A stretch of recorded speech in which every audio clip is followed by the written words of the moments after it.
ખ્રિસ્તમાં મારા વહાલા ભાઈઓ અને બહેનો, હું ફરીવાર આજે તમને સાબાસાના પાઠના અધ્યયનમાં ફરીવાર આવકાર કરું છું.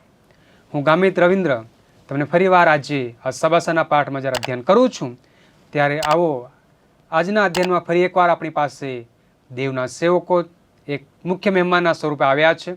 આવો આપણે તેમને સમય આપીશું કે તેઓ પોતાની ઓળખાણ આપણને આપશે. પ્રભુ ખ્રિસ્તની અંદર પ્રેમી સલામ. હું છું અલ્પેશ ગામિત અને મારો વિષય છે રવિવારનો પાઠ બીજી તક અને સોમવારનો પાઠ છે સ્થળોએ મૂલ્ય. દરેકને પ્રભુ શ્રી ખ્રિસ્તના નામમાં પ્રેમી સલામ. હું છું પાસ્ટર યુસુફ ગામિત. હું આજે મંગળવારનો પાઠ નવી નિષ્ઠા અને બુધવાર વિરોધાભાસી મૂલ્ય વિશે આપણે અધ્યયન કરીશું. પ્રભુ કૃષ્ણમાં પ્રેમી સલામ. હું રમેશ વાઘમારે. આજનો મારો ભાગ છે દેવની કૃપા દ્વારા આશ્ચર્ય. વહાલાઓ, આજના આપણે સાબાસાના પાઠના અધ્યયનમાં આગળ વધીશું તેના પહેલાં આપણે પ્રાર્થનામાં જોડાઈશું. આપણે પ્રાર્થના કરીએ. આપણા મધ્યે પાસ્ટર અલ્પેશભાઈ છે, આપણને પ્રાર્થનામાં દોરશે. આપણે પ્રાર્થનામાં જોડાઈશું. આવો આપણે પ્રાર્થના અંદર જઈશું. અમારા સ્વર્ગીય પિતા, મહાન દયાળુ કૃપાળુ પરમેશ્વર, અમે તમારી પાસે ફરી વખત આવીએ છીએ આજનો અભ્યાસ પાઠ બીજો લઈને. આજે અમે તમારી પાસે કૃપા માંગીએ છીએ. આજે જ્યારે અમે સાબાત અધ્યયનની અંદર જનાર છે ત્યારે તમારું બુદ્ધિ ચાતુર્ય છે, ડહાપણ છે, સમજણ શક્તિ છે, શબ્દ છે, એ કૃપા અમારા પર પૂરી પાડજો. અમે દરેકો આ સાબા સ્કૂલને સારી રીતે સમજીએ અને સમજાવી શકીએ એ માટે કૃપા કરજો. બાકીનો સમય તમારા હાથ અંદર સોંપતા આ પ્રાર્થના તમે સાંભળી છે માટે આભાર. આમેન. વહાલાઓ, આપણે ફરી એકવાર સાબાસાના પાઠ તરફ વધીશું. આજનો સાબાસાનો પાઠ બીજો છે અને તે આપણને વિશેષ એ બાબત તરફ દોરવા માગે છે કે કૃપા એક જે આપણા માટે આશ્ચર્યનું કારણ બને છે અને કહે છે કે કૃપા દ્વારા આશ્ચર્ય પામવું કે આશ્ચર્ય પમાડવું એવું કહે છે. અને આજનો સાબાસાના પાઠનું સ્મૃતિ સૂત્ર જે છે તે હિબ્રુનો પત્ર તેમનો 11મા અધ્યાય અને 31મી કલમ આપણને એ પ્રમાણે કહે છે, વિશ્વાસથી રહા વેશ્યાએ જાસૂસોનો સત્કાર કર્યો, તેથી અનાજ્ઞાની સાથે તે નાશ ન પામી. વહાલાઓ, આજે જે આપણે સાબાસાના પાઠનું અધ્યયન કરીએ છીએ તે આપણે પાછલા સાબાસાના પાઠના સાથે આપણે જ્યારે સુમેળ કરીએ છીએ ત્યારે આપણને એ જાણવા મળે છે કે જે યહોશુઆ છે એ લોકોને હવે આગળ લઈને આવ્યો છે. હવે એ લોકો ફરી એકવાર કનાન કે વચન દેશ પાસે પહોંચ્યા છે અને એવા સમય દરમિયાન આપણને આ બાબત જોવા મળે છે કે ત્યાં ઇઝરાયેલ લોકો હવે ફરી એકવાર કનાનમાં પ્રવેશ પામવાના છે અને હવે આ લોકોને બીજી તક મળી છે. અને કેમ કે પહેલાં આપણે જેમ જોઈ ગયા છે એમ તે ક્યારેક આપણે એવી બાબતો કરીએ છીએ કે જે ભૂલો હોય છે, અચાનક થઈ જાય છે કે ક્યારેક આપણે જાણીને કરી દઈએ છીએ અને આપણે કહે અરે અમારાથી કેવી રીતના થઈ ગયું, એમાં આપણે કરીએ છીએ. તો એવી જ રીતે અહીં યહોશુઆના સમયમાં ફરી એકવાર લોકોને તક મળી છે. કેમ કે મૂસાના સમયમાં એ લોકોએ પ્રયત્ન કર્યો પણ તે લોકો સફળ થઈ શક્યા નહોતા. હવે ફરી એકવાર યર્દન પાર ઉતરીને ગયા છે ત્યારે હવે યહોશુઆએ ત્યાં એ લોકોને ફરી એકવાર જે વચન દેશમાં જનાર છે ત્યાંની માહિતી લેવાને મોકલ્યા છે, ત્યાં જાસૂસી કરવાને મોકલ્યા છે અને ત્યાં જે લોકો એ માહિતી કરી શકે કે જે વચનનો દેશ દેવ યહોવા અમને આપનાર છે એમાં એ પ્રમાણે જોઈ શકાય કે ત્યાંની સુરક્ષા કેવી છે, ત્યાંની એક જે પાણીની વ્યવસ્થા કેમક છે, ત્યાંનું લશ્કર કે ત્યાંનું સૈન્ય કયા પ્રકારનું છે, તથા ત્યાંના વસ્તી કયા પ્રકારની છે, કેવી વસ્તી છે, લોકો કેવા છે, તથા આક્રમણ કરનાર લોકો જે છે તે કેવા મિજાજના છે એ પણ જોઈ શકીએ. અને આપણે સામનો કરવા માટે આપણી તૈયારી શું હોઈ શકે એનો અભ્યાસ કરવા માટે યહોશુઆ ફરી એકવાર ત્યાં જાસૂસોને મોકલે છે. તો હવે ત્યાં એ જોઈને એ લોકો પોતાની એવી રીતના તૈયારી કરે અને કેવી રીતના તે લોકો ત્યાં પોતાનો બચાવ કરી શકશે તે ત્યાં આપણને જોવા મળશે. તો આવો આપણે આજના જે સાબાસાના પાઠના માધ્યમથી જ આપણે શીખીશું અને જે બાબતો આજે આપણે શીખનાર છે તે આપણા પોતાના જીવન સાથે કેવી રીતના લાગુ પડશે તે આજે આપણે શીખવા તરફ જઈશું. તો આવો આગલા પાઠ તરફ આપણે વધીએ ત્યારે આપણા મધ્યે પાસ્ટર અલ્પેશભાઈ છે તે આગળના આ સાબાસાના પાઠના ઉપર પ્રકાશ પાડશે. આપણે છે એ રવિવારના અધ્યયનની અંદર જઈએ અને કહે છે કે બીજી તક. આપણે જોયું કે યહોશુઆ છે એ હવે આગેવાની તરીકે કાર્ય કરે છે અને એ કનાન દેશની અંદર જાસૂસો મોકલે છે. એ ચકાસવા કે ખરેખર એ દેશ એવો છે જેવો યહોવાએ વચનના કરારની અંદર આપ્યો છે. અને જ્યારે યોશુઆ છે આ 2 જાસૂસોને છે એ યરીખોની અંદર મોકલે છે, ત્યારે છે એ બાબત આવે છે કે શું એ જાસૂસો સફળ થશે કે કેમ. કારણ કે આ બાબતો છે, જાસૂસ મોકલવાની ઘટના છે, એ આપણને એ ઇતિહાસની અંદર જે ભૂતકાળમાં થઈ ગઈ બાબત છે એ યાદ અપાવે છે. પ્રથમ બાબત છે એ આપણે ગણના તેનો 13મો અધ્યાય અને 14મી કલમની અંદર જોવા મળે છે કે ત્યાં છે મૂસા દ્વારા પ્રથમ 12 જાસૂસોને મોકલવામાં આવે છે અને ત્યાં છે એ લોકો કનાનની અંદર પ્રવેશે છે અને જે અહેવાલ લેવામાં આવ્યો હતો એ લઈને આવે છે, પરંતુ એ લોકો શું થાય છે? નિષ્ફળ થાય છે. ત્યાં છે એ 10 જાસૂસો છે એ નિષ્ફળતા મળે છે. ખાલી ફક્ત 2 જાસૂસો છે એ સાચી માહિતી, સાચો અહેવાલ છે એ લઈને આવે છે. ત્યાર પછી બીજી ઘટના છે એ આપણને છે સિટીમની પાપની ઘટના યાદ અપાવે છે કે જ્યાં ઇઝરાયલ પુત્રો સિટીમની અંદર પ્રવેશે છે. તે દેશની અંદર એ લોકોએ જીતવાનું હતું અને ત્યાં રહીને છે એ કાર્ય કરવાનું હતું, પરંતુ ત્યાં શું થાય છે કે ઇઝરાયલ પુત્ર છે ત્યાંની સ્ત્રીઓ સાથે પરણે છે, વ્યભિચાર કરે છે. એ સ્ત્રીઓ સાથે એ લોકોના જે બીજા દેવી દેવતા છે એની પૂજા કરવા માટે માંડ્યા રહે છે. એટલા માટે કહે છે કે ત્યાં પણ એ લોકો છે નિષ્ફળતા મળે છે. એ લોકો મૂર્તિ પૂજા અને અશુદ્ધતામાં એ લોકો સપડાય છે. અહીં પ્રશ્ન એ ઊભો થાય છે કે શું એકવાર નિષ્ફળ થયા પછી દેવ શું એ લોકોને જે વચન આપ્યું હતું એ આપશે કે કેમ? ત્યાર પછી એ બાબત જોવા મળે છે. નવા કરારની ઘટના આપણને યાદ અપાવે છે કે ત્યાં પણ નિષ્ફળતા મળી હતી.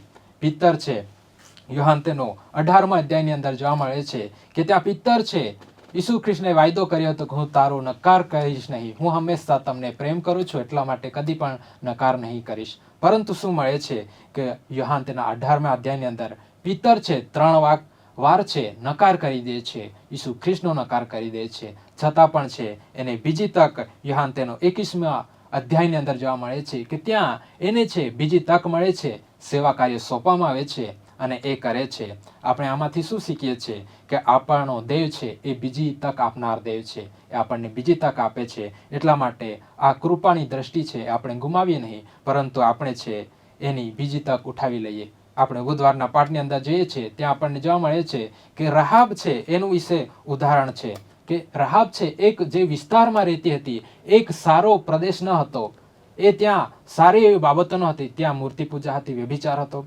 અને ત્યાં જે જાસૂસો જાય છે તેને શું કરે છે? એની સાથે કરાર કરે છે. અહીં જોવા મળે છે અને લખેલું છે કે રહાબ એક સારા સમાજમાં ન રહેતી હતી, છતાં પણ છે એ જાસૂસોને એ છુપાવે છે અને એ રીતે એ લોકોને મદદ કરે છે. અને હિબ્રીનો પુસ્તક તેનો 11મા અધ્યાય 31 કલમમાં આપણને જોવા મળે છે કે એ વિદેશી સ્ત્રી હોવા છતાં દેવના વચનનો વિશ્વાસ કરે છે અને એના વિશ્વાસને લીધે છે એ એના બચાવવામાં પણ આવે છે. જ્યારે એના પર લડાઈ થાય છે ત્યારે એ રહાબને બચાવવામાં આવે છે. તો અહીં આપણને એ શીખીએ છીએ કે કઠિન અને જે આપણે અપેક્ષા નથી રાખતા એવા પરિસ્થિતિમાં પણ છે આપણે દેવ આપણને બીજી તક પૂરી પાડે છે. આપણે હિંમત રાખીએ, વિશ્વાસ છે એ મૂલ્યવાન છે. એટલા માટે આપણે વિશ્વાસ અને સમર્પણ કરીએ અને દેવ હંમેશા છે આપણને પસંદ કરે છે અને આપણને ચાહે છે કે આ મારો દીકરી કે દીકરી છે, હું એને બીજી તક પૂરી પાડીશ, એના પર કૃપા કરીશ અને એ જરૂર છે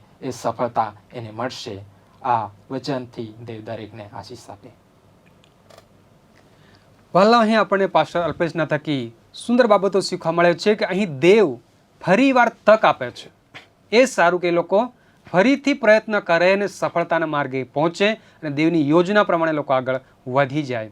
અને એ આપણે જોવા મળે છે કે અપેક્ષિત રીતે જે ચાહતા હતા પરંતુ એક અલગ રીતે દેવ ત્યાં એ લોકોની બાબતો પૂરી પાડે છે. પણ આજ આ વાસ્તવિક જન્મ આપણને ઘણી જ મદદરૂપ થાય છે. આવો આપણે ફરી આગળના ભાગમાં વધીશું. આપણે જે પાસ્ટર ઈસુભાઈ છે તે આગળના પાઠ પર આપણને પ્રકાશ પાડશે. આવો આપણે આ સમયે મંગળવારના પાઠ તરફ જઈશું. મંગળવારનો પાઠ છે નવી નિષ્ઠા. નવી નિષ્ઠાની અંદર આપણે જ્યારે જોઈએ છે અને પાસ્ટરે અલ્પેશભાઈ સુંદર પ્રમાણે આપણને કીધું કે 2 જાસૂસો જે યરીખો શહેરની અંદર જાય છે અને યરીખો શહેરની અંદર આ રહાબ જે એક વેશ્યા હતી તેની સાથે એની મુલાકાત થઈ અને આપણે જોઈએ છે કે રહાબે ઇઝરાયલના 2 જાસૂસોને છુપાઈને એ ત્યાં કરાર કરી લે છે. અને રાહાબ અને આ જાસૂસો વચ્ચેના કરાર આપણને કઈ રીતે સમજવા અને મદદ કરશે તે આપણે જોનાર છે. રાહાબ અહીં કરાર કરે છે અને એ કરાર એ છે કે જીવન માટે જીવન, આજે હું તમારો જીવ બચાવું છું, એ જ પ્રમાણે તમે મારા પરિવારનો અને મારો જીવ બચાવજો. એ પ્રમાણે જે કરાર એ કરે છે. અને અહીં આપણે જોઈ શકીએ છીએ કે કરારની અંદર વફાદારી છે, એમાં કરારની અંદર દયા અને પરોપકારના સંકેતો આપણને જોવા મળે છે. અને તેના આ કરાર દ્વારા દુશ્મનના વિનાશથી જે છે એ બચી જાય છે. અને એ જ બાબત આપણે જોઈએ છે કે પરમેશ્વરે જે વચન જે ઇઝરાયેલો માટે હતું, પુણ્યનામ તેનો 7મો અધ્યાય અને 12 કલમની અંદર આપણે જે વાંચીએ છીએ કે પરમેશ્વર યહોવા કહે છે કે ઇઝરાયેલોને કહે છે કે તમે જો મારું વચન પાળશો અને અમલમાં આણશો તો તારો દેવ તારા પિતૃઓના આગળ સોગંદ ખાધા છે તે તારા પ્રત્યે અદા કરશે. પણ અહીં આપણે રસપ્રદ વાત એ જોવા મળે છે કે જે કનાની જે સ્ત્રી હતી, જે રાહાબ વિશે આપણે જોઈએ છે, જે યરીખો શહેરની જે સ્ત્રી હતી, જે એ વચનમાં આવતી નથી. કે રસપ્રદ એ વાત છે કે તે એ જ અધ્યાયની અંદર પુણ્યનો 7મો અધ્યાય અહીં લખવામાં આવ્યું છે કે અહીં રાહાબ એક કનાની સ્ત્રી જે પ્રતિબંધ હેઠળ છે, અને તેમ છતાં તે મહાન વિશ્વાસ દ્વારા એ બચી જાય છે અને ઇઝરાયેલોના આપેલા વચનો ને તે દાવો કરે છે અને તે પરિણામે એ બચે છે. અહીં આપણે બીજી બાબત જો આપણે જોઈએ છે, અહીં જ્યારે આ બે જાસૂસો જ્યારે એ રાહાબનું ઘર છોડીને જાય છે ત્યારે એક ચિહ્ન ત્યાં એ મૂકવાને માટે કહે છે. અને આપણે યોવાસનું પુસ્તક તેનો 2જો અધ્યાય અને 12 અને 13 કલમની અંદર આપણે વાંચી શકીએ છીએ. અને તેની અંદર લખવામાં આવ્યું છે કે માટે હું તમારી વિનંતી કરું છું કે મારી આગળ યહોવાના સમ ખાઓ કે મેં તમારા પર દયા કરી છે, માટે તમે પણ મારા બાપના ઘર ઉપર દયા કરીને મારું ખરું ચિહ્ન આપશો. અહીં બે જાસૂસો રાહાબને વચન આપે છે. એ જ બાબત આપણે જોઈએ છે કે તે વચન આપે છે અને તેને કહેવામાં આવે છે કે તમારા ઘરે કિરમજી રંગનું વસ્ત્ર જે છે તમે રાખજો. અને તેઓ ત્યાં રાખે છે. અને એ જ બાબત આપણે જોઈએ છીએ નિર્ગમન કડી સાથે જ્યારે આપણે સંબંધ અહીંયા બાંધીએ છીએ કે જે મિસ્રના ઘરો પર લોહીના નિશાની દ્વારા ઇઝરાયેલોનો બચાવ થાય છે. એ જ પ્રમાણે રાહાબ જે એને વચન આપવામાં ના આવ્યું હતું, પણ એના વિશ્વાસ દ્વારા એ બચાવે છે કે જે મિસ્રના ઘરો પર લોહીની નિશાની ઇઝરાયેલોને બચાવે છે, તેમ રાહાબના ઘરના લોહીનું નિશાન તેના અને તેના પરિવારને બચાવ બની રહ્યો છે. અને અહીં આપણને એ શીખ આપે છે કે વિશ્વાસ સાથે આપણને આજ્ઞા પાલન પણ જરૂરી છે વહાલાઓ. કેમ કે રાહાબે વિશ્વાસ કર્યો અને તેઓ જે આજ્ઞા આપી કે તમારા જે ઘરે અને જે વિન્ડો પર કે બારી સાથે ગિરમજી રંગનું વસ્ત્ર બાંધવાનું છે એ પ્રમાણે કરે છે. અને આપણે જ્યારે પાપથી બચવાના માટે પણ આપણે જ્યારે જોઈએ છે કે આપણે પ્રભુ ઈસુ ખ્રિસ્તના લોહી પર વિશ્વાસ દ્વારા આપણે બચવામાં આવે છે. પરંતુ આ વિશ્વાસની પ્રામાણિકતા આપણામાં આપણે દર્શાવવી પડે છે. તમારા અને મારા માટે જે શિખામણ છે એ છે કે વિશ્વાસ અને કરારથી આપણે જીવ બચાવી શકીએ છીએ. દેવની યોજના એ માનવીય શક્તિ નથી, પરંતુ વિશ્વાસ અને આજ્ઞા પાલનથી આપણે છે એ સંભાળી શકીએ છીએ. વહાલાઓ, આપણા માટે સંદેશ એ છે કે વિશ્વાસ અને આધ્યાત્મિક નિષ્ઠા આપણા જીવનમાં સલામતી લાવે છે. જો આપણે વિશ્વાસ અને આધ્યાત્મિકતા પ્રભુના વચનો પર આપણે જ્યારે લાવીએ છીએ તે આપણા જીવનની અંદર એ સલામતી લાવે છે. અને બુધવારના પાઠની અંદર પણ આપણે જોઈએ છે કે વિરોધાભાસી મૂલ્યો, અહીં ગિબિયોન વાસીઓનો ઉલ્લેખ કરવામાં આવ્યો છે. એક બાજુ આપણે જોયું કે રાહાબનો જે કરાર છે એ બે જાસૂસો સાથે કરાર કરે છે. એ જ પ્રમાણે આપણે જ્યારે જોઈએ છીએ ગિબિયોન વાસીઓ, તેઓ પણ પ્રભુના વચન, પ્રભુ વિશે અને દેવ યહોવા વિશે સાંભળ્યું છે. અને ઇઝરાયેલો સાથે જે દેવ યહોવાએ જો વચનો બાંધ્યા હતા, જે પરાક્રમો કામ કર્યા હતા, એ તેઓ સાંભળ્યા હતા. અને આપણે જોઈએ છે કે નાના શહેરો અને રાજ્યો સાથે ઇઝરાયેલ સામે યુદ્ધ માટે ગઠબંધન બનાવતા હતા, ત્યારે ગિબિયોન વાસીઓ પણ પોતાની સલામતી જાળવવા માટે તેઓ કોશિશ કરે છે. તો યુદ્ધના રાજદૂત બનીને એક યુક્તિ બનાવે છે કે પોતાનો તેઓ બચાવ કરી શકે. તે માટે તેઓ યુક્તિ કરે છે અને તેઓ ઇઝરાયેલના શક્તિ અને દેવની યોજનાનો એ લોકો સ્વીકાર કરે છે, પણ તેઓ બહાનાનો આશરો લે છે. તો બહાનાનો આશરો લે છે. અને આ બંને વચ્ચે જ્યારે આપણે તફાવત જોઈએ છે કે બંને વચ્ચે ઘણો તફાવત રહ્યો છે. આપણે જ્યારે તુલના કરીએ છીએ કે રાહાબનો વિશ્વાસ અને ગિબિયોન વાસીઓનો વિશ્વાસ, રાહાબ જે સંપૂર્ણ વિશ્વાસ કરે છે અને એના વિશ્વાસ દ્વારા એની જે ક્રિયા કરી હતી એ દર્શાવે છે કે એનો વિશ્વાસ જે એ સંપૂર્ણ વિશ્વાસ હતો. એને એના વિશ્વાસ દ્વારા શું થાય છે? એની સુરક્ષા મળે છે, એના પરિવાર પણ બચે છે. જ્યારે ગિબિયોનવાસીઓ તેઓનો વિશ્વાસ અર્ધવિશ્વાસ હતો. એ બહાનું બતાવીને તેઓની સામે તેઓ જાય છે. આપણે એ વચન તમે યોહાસનું પુસ્તક તેનું 9 અધ્યાયની અંદર 10ની કલમની અંદર આપણે એના વિશે જોઈ શકીએ છીએ. વહાલાઓ, અહીંયા ગિબિયોનવાસીનો જોઈએ છે ત્યારે તેઓનો વિશ્વાસ જે છે અધૂરો વિશ્વાસ હતો. તેઓએ છેતરપિંડી અને યુક્તિ સાથે કરાર કર્યો અને તેઓના લીધે શું થાય છે કે ઇઝરાયેલ સાથે સંધિ, પરંતુ અધૂરો વિશ્વાસ છે તેઓનો.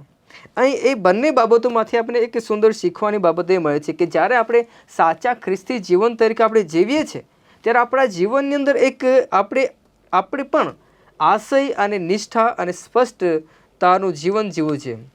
એ વિશ્વાસ આપણો સ્પષ્ટ રહેવો જોઈએ. આપણે અર્ધવિશ્વાસની અંદર નહીં, પણ એક પૂર્ણ વિશ્વાસ, જે પ્રમાણે રાહાબ જે વચનમાં આવતી નહોતી પરંતુ એણે સંપૂર્ણ વિશ્વાસ કર્યો. એ વિશ્વાસ દ્વારા એનો પરિવાર અને બચે છે. પરંતુ એક બાબત આપણે અહીંયા જરૂરી છે કે 9મા અધ્યાય અને 10 કલમની અંદર અહીં જે ઇઝરાયેલી લોકો સંપૂર્ણપણે માહિતી લેતા નથી. તે આપણે વાંચી લઈશું કે ઇઝરાયેલીઓ માણસે તેના ભાથામાંથી કંઈક લીધું અને યહોવાની સલાહ લીધી નહીં. અહીં જ્યારે ગિબિયોનવાસીઓ તેની પાસે આવે છે કે અમે તમારી પાસે આવ્યા છે અને તેઓ એ સઘળી બાબતો જે કંઈ તમે 9મા અધ્યાયની અંદર તમે વાંચી શકો છો. પણ અહીં ઇઝરાયેલો છે તેઓ યહોવાની સલાહ નથી લેવાનું માંડી વાળે છે. પરંતુ એ બાબતથી પણ આપણે શું શીખીએ છીએ કે દર વખતે આપણે પરમેશ્વરની સલાહ લેવી ઘણું જરૂરી છે.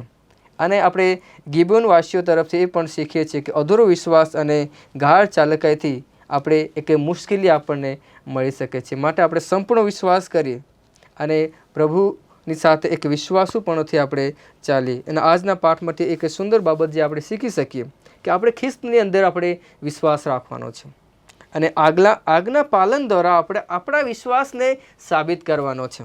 અને બીજી બાબત પણ હું કહેવા માંગીશ કે અધૂરી યુક્તિ અને અર્ધવિશ્વાસ પર આપણે આધાર ન રાખવો જોઈએ. અને ચોથી બાબત પણ હું કહેવા માંગીશ કે જ્યારે મુશ્કેલી આવે તો દેવની હકીકત અને યોજનામાં આપણે જે છે એ નિર્ભય રહેવું ઘણું જરૂરી છે. આમેન. અહીં આપણને સુંદર તે પાસ્ટર ઈશુભાઈ સુંદર પ્રભુના વચનમાંથી આપણે કહ્યું છે કે જે દેવની નિષ્ઠા છે તે ત્યાં આપણે જોવા મળે છે. અને જે લોકો વચનના લોકો નથી પણ એ લોકો દેવના વચનના પ્રમાણે કરાર કરીને કાર્ય કરે છે, ત્યાં વિશ્વાસુ બની રહે છે. દેવ એ લોકોને પણ સંભાળે છે. અને એવી જ રીતે જે દેવના ખરા વિશ્વાસુ લોકો છે, પરંતુ જ્યારે દેવના લોકો સાથે મળે છે ત્યારે ખરો વિશ્વાસ એ લોકો નહીં દાખવતા. એ લોકો છેતરવાની કોશિશ કરે છે, પણ આપણે જોઈએ છીએ એનું પ્રતિફળ ત્યાં તેઓને મળે છે.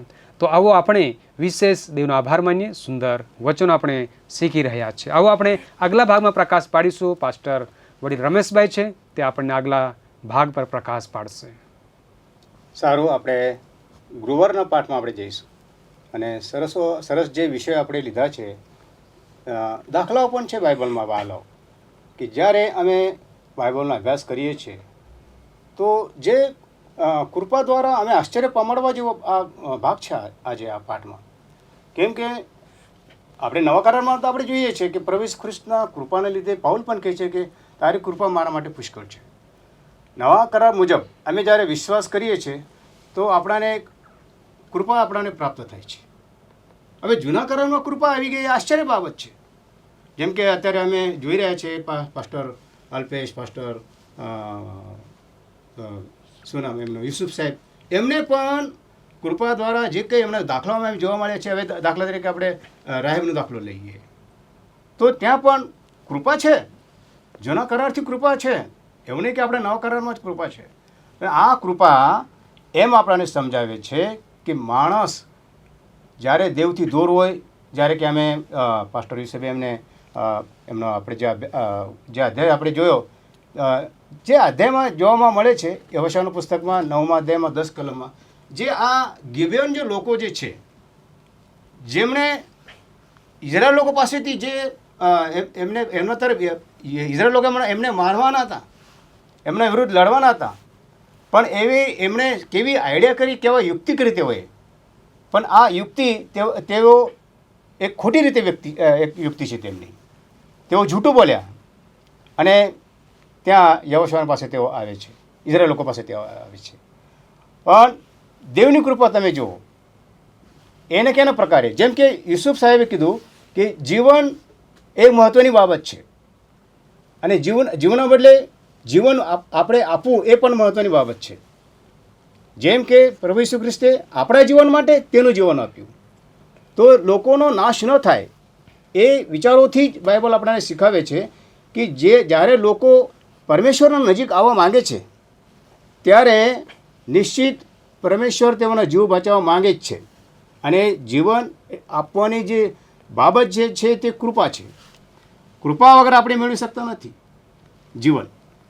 હવે જ્યારે અમે જૂના કરારમાં પણ આપણે જોઈએ છીએ, જ્યારે યિપ્તાનો વિષય લઈએ અમે, તો યિપ્તા પણ એક નકામો માણસ હતો, ટકાઉ માણસ હતો, જેને લોકો ઇનકાર કરતા હતા, એને કંઈ વેલ્યુ ન હતી. પણ જો પરમેશ્વરની કૃપા કેવી, એને ઇઝરાયલના આગેવાનોએ કીધું કે તમે એને જ તમે બોલાવો કે તેઓ અમોન પુત્રો સાથે તેઓ લડે. હવે જુઓ તમે, એક તાકાઉ વ્યક્તિ સાથે પણ દેવ તેની એક પસંદગી કરે છે. જે માણસ નકામા તેમની પણ પસંદગી કરે છે. દેવ ચાહતું નથી કોઈનો નાશ થાય. દેવની કૃપા બધા માટે છે અને જીવન એ બધાના માટે આપવાની દેવની ઈચ્છા છે. તો યહોશાના જે અધ્યાય જે છે આપણા જોઈ રહ્યા છે, તો અહીંયા પ્રભુ જે કંઈ ગિબિયોન વાસીઓનો જે અને રાહાબનું જે આપણે તુલના કરી, રાહાબ એવી વ્યક્તિ છે અને ગિબિયોન એવા લોકો છે કે જેમના બંનેનું જીવનનું તારણ કે કૃપા એમને મળવી જોઈએ, એ દેવની ઈચ્છા આપણને અહીંયા બતાવવામાં આવી છે. જ્યારે અમે ગિબિયોન વાસીઓનું જ્યારે એમનું વર્તન અમે સાંભળીએ છીએ, ત્યારે અમે જોઈ રહ્યા છીએ કે તેઓ પણ દેવના તે જીવ બચાવવા માટે અહીંયા અમે જોઈ રહ્યા છીએ કે બંને વ્યક્તિઓ, એક ઇઝરાયલ, એક બેન્યામીન વાસીઓ અને એક રાહાબ, આ બંને જે વિષય જે છે તે આપણાને એ જ દોરાવે છે કે દેવની કૃપા તેમના માટે પણ છે. તો આજે અમે વિચાર કરીએ કે આજે જેઓ દેવથી દૂર છે, કે જેઓ દેવના વિરુદ્ધ બોલતા હોય, કે દેવના કામમાં જેઓ અટકાવ લાવતા હોય, તેઓના માટે અમે શું કરીએ? તેઓના માટે આપણે પ્રાર્થનાની જરૂર છે. કેમ કે દેવની કૃપા બધાના માટે છે. અહીંયા ધાર્મિક આગેવાનોની કે જેઓ આગેવાનો હતા તે લોકોએ શપથ ખાધી હતી તેઓએ, અને તે શપથના હિસાબથી તેઓએ અનુકરણ પણ કર્યું છે તેઓએ. તો વાલાઓ, આમાં આપણાને આવા કિસ્સાઓમાં મૂસાના કાયદા જે છે કે દેવની જે ઈચ્છા છે કે શીખવાની, તેની જોગવાઈ તેને કરી હતી, જે આપણાને જોયું ગણનાના પુસ્તકમાં 27 અધ્યાયમાં તમે ત્યાં જોશો તો 16 થી 21માં લખવામાં આવી છે.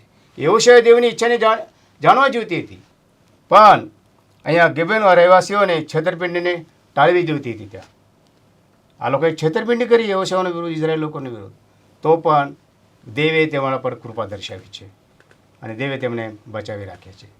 તો વાલાઓ, આપણો જે વિશેષ આજનો જે આપણો પાઠ છે તે છે કે આશ્ચર્યજનક કૃપા અમે સાંભળીએ છીએ.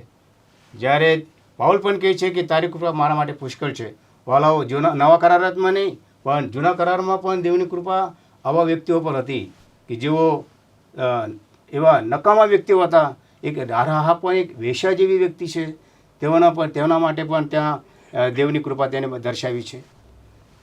અને ગિબિયોનવાસીઓ પર દેવની કૃપા, યિપ્તા પર દેવની કૃપા. યિપ્તાના દીકરીએ શું કર્યું? જ્યારે યિપ્તાને મોકલવામાં આવ્યો ત્યાં આગેવાન ત્યાં લેવા ગયા અને ત્યાં યિપ્તાની દીકરી એન સમય પર તે નાચવા લાગી અને ત્યારે પણ યિપ્તા નારાજ થઈ ગયો, ગુસ્સે થયો અને તેને પણ પોતાના વસ્ત્ર ફરી નાખ્યા. પણ ત્યાં પણ તેણે સમ ખાધા કે તું 2 મહિના સુધી તું શું કર, તું ત્યાં પર્વત પર જા અને ત્યાં પશ્ચાતાપ કર. અને જ્યારે તેને પશ્ચાતાપ કર્યો ત્યારે એને માફી મળી.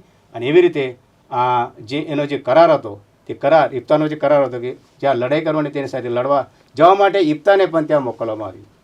અને દેવે આવી રીતે કૃપાનો જે તકો છે કે કૃપાના જે વ્યક્તિઓ જે કૃપા પામેલા વ્યક્તિઓ જે છે બાઇબલમાં આપણને બતાવવામાં આવ્યા છે. વાલાઓ, અમે પણ પાપી છીએ, અમારા પર દેવની કૃપા છે એ અમે બીજાને સમજાવીએ અને બીજાને પણ કૃપામાં લાવીએ, એ અમારું કામ છે. તો આશ્ચર્યજનક કૃપા આપણે પ્રાપ્ત કરીએ, બીજાને પણ આપણે પ્રાપ્ત કરાવીએ. આમીન. આવો આપણે આભાર માનીએ વિશેષ મહેમાનોનો કે તેઓએ આપણને આજના સબાસરના પાઠના માધ્યમથી દેવની આશ્ચર્યજનક કેવી કૃપા છે તે આપણે જણાવ્યું છે. ચાહે દેવના વિશ્વાસુ લોકો હોય, ચાહે અવિશ્વાસ હોય, પણ અગર દેવની સાથે સંકળાય છે અને દેવની સાથે વિશ્વાસથી રહે છે તો દેવની કૃપા એના પર થાય છે. એ બંને બાબતો આપણે જોઈ ગયા છે. વિશ્વાસુ લોકો માટે પણ દેવની કૃપા છે, અવિશ્વાસુ લોકો પણ અગર દેવ સાથે છે તો તે લોકો પણ દેવના વિશ્વાસની સાથે તેની કૃપાના હકદાર બની શકે છે. તો હાલો, આના માટે આપણે ફરી એકવાર મહેમાનોનો આભાર માનીશું. અને વિશેષ હું તમારો પણ આભાર માનું છું કે તમે સુંદરતા આ સબાસરના પાઠનો વિડીયો જોઈ રહ્યા છો. ત્યારે હું તમને વિશેષ વિનંતી કરીશ કે આ વિડીયોને તમે લાઈક કરો, આ વિડીયોને તમે શેર કરો અને એમની સાથે આ ચેનલને તમે સબસ્ક્રાઈબ કરો અને જે બેલ આઇકન છે એને તમે દબાવવાનું નહીં ભૂલશો કે જેથી કરીને તમને નવા વિડીયોનું જે નોટિફિકેશન છે તે તમને મળતું રહેશે. અને જો તમારી કોઈ વિનંતી છે, તમારે કંઈક વાતચીત છે તો તમે કોમેન્ટમાં લખી શકો છો, એનો જવાબ અમે તમને ચોક્કસ આપીશું. પરંતુ તમે કે વિશેષ જાણવા માગો છો તો અમારી વેબસાઇટ છે, અમારું ઈમેલ છે, તેના પર તમે જઈ શકો છો digitalwiu@gmail.com. એના પર તમે લખીને મોકલી શકો છો. અમે તમારી સાથે સંપર્કમાં રહીશું. આવો આપણે પ્રાર્થનામાં જઈએ અને આ સવાસના પાઠને પૂર્ણ કરીશું. આપણા મધ્યે પાસ્ટર વડીલ રમેશભાઈ છે. ફરી એકવાર વિનંતી કરીશ તો આપણને પ્રાર્થનામાં દોરશે. સારું, તો આપણે પ્રાર્થના કરીશું. અમારા કૃપાળુ પ્રભુ ઈસુ, ફરી એકવાર અમે તમારો આભાર માનીએ છીએ. જે આશ્ચર્યજનક કૃપા તમે અમને દર્શાવી છે પ્રભુ, એવી રીતે પ્રભુ અમે પણ એવા ઘણા લોકો છે જે પ્રભુ કે જેઓ તમારાથી દૂર છે. અને પ્રભુ અમે એવો વિચાર કરીએ કે આવા લોકો સ્વર્ગમાં આવી શકે કે નહીં. પણ પ્રભુ આજે અમે જે પાઠમાંથી શીખ્યા એવી રીતે પ્રભુ અમે પણ શીખીએ કે લોકોને કેવી રીતે પ્રભુ તમારી કૃપા અમે દર્શાવીએ. અને તમારી કૃપા થકી પ્રભુ એક જીવન પ્રભુ બીજાઓને મળે તે માટે અમે સહાયતા કરીએ, અમને મદદ મળે. અને પ્રભુ અમે બીજાઓને પ્રભુ તમારા કૃપા પાસે લાવીએ તેમ તમે થવા દો પ્રભુ. આ પાઠ દ્વારા જે કંઈ અમે શીખ્યા પ્રભુ એ શીખવાડવા માટે અમે પ્રભુ બીજાને શીખવાડીએ અને બીજાને પણ પ્રભુ તમારા કૃપા પાસે લાવીએ તેમ તમે થવા દો પ્રભુ. દરેક જણને પ્રભુ તમે આશીર્વાદ આપો. બાકીનો સમય તમારા હાથમાં સોંપીએ છીએ. ટૂંકી પ્રાર્થના માંગીએ છીએ. આમેન. આવા સમય દરમિયાન ફરીથી આપણે આવતા અઠવાડિયે મળીશું. ત્યારે એક નવા સબાસના, એક નવા વિષયની સાથે, એક નવા અભ્યાસની સાથે પાછા મળીશું. અને આપણે એવી જ રીતે દેવના વચનનો અભ્યાસ કરીને દેવમાં વિશ્વાસુ બનતા રહીશું. ત્યાં સુધી તમે દરેક પોતાની કાળજી કરો. પ્રભુ તમને આશીર્વાદ આપશે, પ્રભુ તમને શાંતિ આપશે. અને આ જ રીતે આપણે દેવના વચનમાં આગળ વધતા રહીશું. પ્રભુ દરેકને આશીર્વાદ આપો.